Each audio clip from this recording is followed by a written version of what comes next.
Hi hello friends, welcome to Selvi zone. இன்றைக்கி நம்ம பார்க்க போகிற வீடியோ என்னென்னா, முருங்கைக்கீரை குழம்பு எப்படி ஈஸியாக வைக்கலாம்னு சொல்லிட்டு தான் பார்க்க போகிறோம். ஸோ வாங்க வீடியோக்குள்ளே போகலாம். ஃபஸ்ட்டு முருங்கைக்கீரையை வந்து அலசிட்டு தனியாக ஆஞ்சு வச்சுக்கணும். அடுத்து குழம்புக்கு தேவையான இன்க்ரீடியன்ட்ஸ் என்னென்னா, ஒரு சின்ன தக்காளி, ஒரு வெங்காயம், லெமன் அளவு புளி. இப்போ குழம்புக்கு தேவையான மசாலா என்னென்னா, ஒரு ஸ்பூன் மல்லித்தூள், உங்களுக்கு காரம் தேவையான அளவு நாங்கள் வந்து அரை ஸ்பூன் தான் போடுறேன் மிளகாத்தூள்.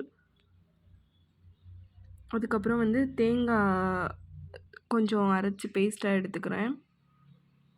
இப்போது வந்து அந்த மசாலாவை வந்து கரைச்சிக்க வேண்டியதான். நம்ம கரைச்சி வச்சுருந்தோம் இல்லையா புளி, ஊற போட்டிருந்த புளியை வந்து கரைச்சி அந்த மசாலாஸோடு சேர்த்துக்கணும்.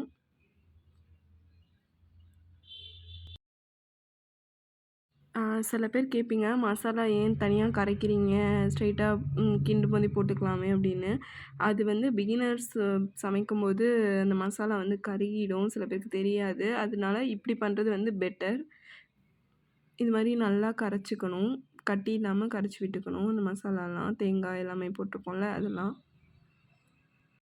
அவ்வளோதான், குழம்புக்கு தேவையான மசாலா ரெடி பண்ணியாச்சு. இப்போ வந்து நம்ம குழம்பு வைக்க போகிற பாத்திரத்தில் ஒரு கரண்டி எண்ணெய் ஊற்றிக்கிறோம். நான் வந்து கடலெண்ணெய் யூஸ் பண்ணுறேன், நீங்கள் என்ன யூஸ் பண்ணுவீங்களோ அது யூஸ் பண்ணிக்கோங்க.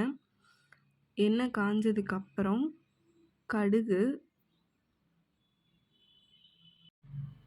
கடுகு நல்லா பொரிஞ்சு வந்ததுக்கப்புறம் நம்ம கட் பண்ணி வச்சுருக்க வெங்காயம் போடணும்.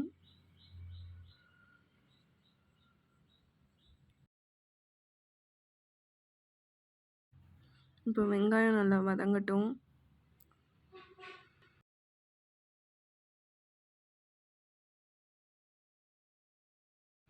இப்போது வெங்காயம் சீக்கிரம் வதங்குறதுக்காக நான் கொஞ்சோண்டு சால்ட் மட்டும் சேர்த்துக்கிறேன்.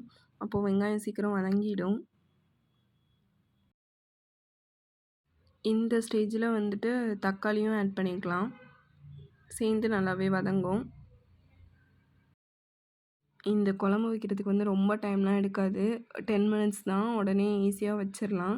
அதுவும் இல்லாமல் ரொம்ப ஹெல்த்தியும் கூட. உங்களுக்கே தெரியும் முருங்கைக்கீரையில் வந்து நமக்கு எவ்வளோ சத்து இருக்குது அப்படின்னு சொல்லிட்டு. ஸோ அது இந்த குழம்புலாம் வந்து ரெகுலராக வீக்லி ஒன்ஸ் எடுத்துக்கிட்டால் ரொம்ப நல்லது.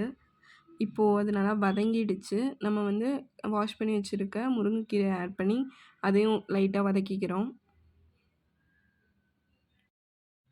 இப்போ அந்த கீரை நல்லா வதங்கி சுருண்டு வந்ததுக்கப்புறம் நம்ம கரைச்சி வச்சுருக்கோம்ல குழம்பு மிக்ஸ், அதை எடுத்து ஊற்றிக்கணும். இது ஊற்றுனதுக்கப்புறம் நம்ம குழம்புக்கு தேவையான உப்பு போட்டுக்க வேண்டியது தான். நாங்கள் எப்போதுமே மஞ்சத்தூள் வந்து தனியாக ஆட் பண்ண மாட்டோம் குழம்புக்கு. ஏன்னா மல்லித்தூளோட சேர்த்து அரைச்சிடுறதுனால தனியாக ஆட் பண்ண தேவையில்ல. இப்போ குழம்பு நல்லா கொதிச்சிட்ருக்கு. இன்னும் ஒரு 2 கொதி வந்ததுக்கப்புறம் அடுப்பு ஆஃப் பண்ணிட வேண்டியதான், குழம்பு ரெடி ஆகிடும். நல்லா கொதிக்குது.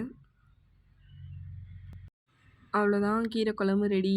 மறக்காமல் இந்த டிஷ் உங்கள் வீட்டில் செஞ்சு பார்த்துட்டு உங்களோட ஃபீட்பேக் கமெண்ட்ஸில் சொல்லுங்கள்.